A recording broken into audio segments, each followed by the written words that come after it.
Okay, so I've got Pastor Byron Graham here. Of course, he's a great friend of mine and Julia's, and Pastor Byron and Anne are just a great couple who have been friends with ours for a long time now, probably 30, is it 30 years? It's 27, 26. 26 years we've been friends. I've stayed in your house. I think I've slept in your bed, and funny as that sounds. But anyway, Pastor Byron and Anne are very real, and some of the great friends we've got, and they've been a great example to us. And so as a father, Pastor Byron, I want to ask you a couple of questions as a father today. So right now I'm introducing you to the whole church, Inspire Church. Pastor Byron, one of our great oversights of our church, our direction, and speaks into our lives and into the life of this church. So Pastor Byron, I'm going to ask you a couple of questions about being a great father, about the great father you are. And so good to see you here today. Thank you for coming in. And a couple of questions, and you can say a few words around introducing yourself if you like at the beginning of this. But what's one great lesson that your father has taught you, mate? Welcome, Inspire Church. Happy Father's Day. I hope, I honestly believe it's the greatest day of the year. Christmas Day is just above it. But it's Father's Day is the best day of the whole year. Got to agree with you. Something that I learned about my father,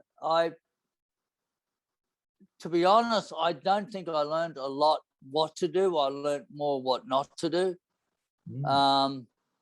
My dad was never home. He was an alcoholic, so he was never home until after the pub was shut at 10 o'clock at night. So I didn't see my dad much at all growing up. So I think it was one of the attractions for me was when I first came to church.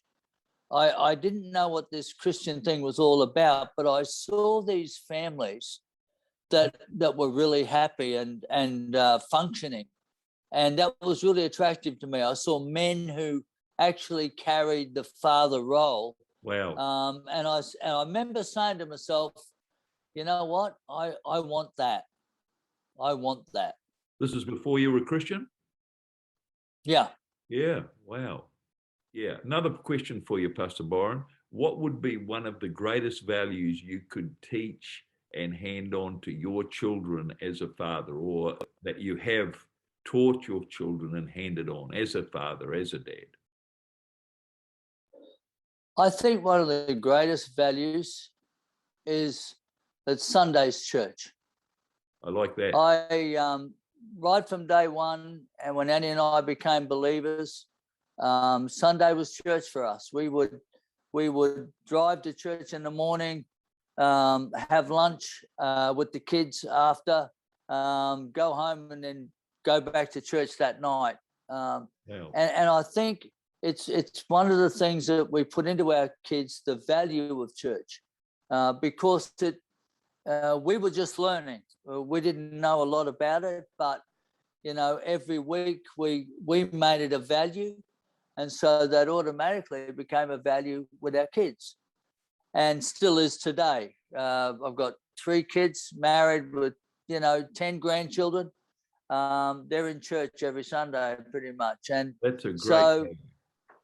I don't like that. You've got 10 grandchildren, you're beating me. Yeah, well, I'm probably a lot older than you. I don't know. I think that must be the truth. But it was that consistency, consistency, and also the opportunity for other people to speak into the life of my kids.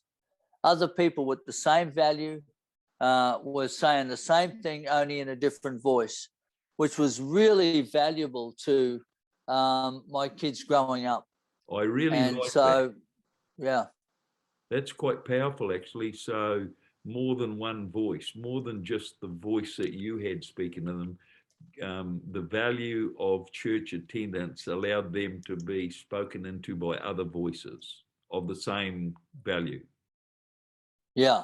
That's beautiful. I had a guy say to me once, he challenged me. He said, you force your kids to go to church. He said, you're brainwashing them. And I said, yeah.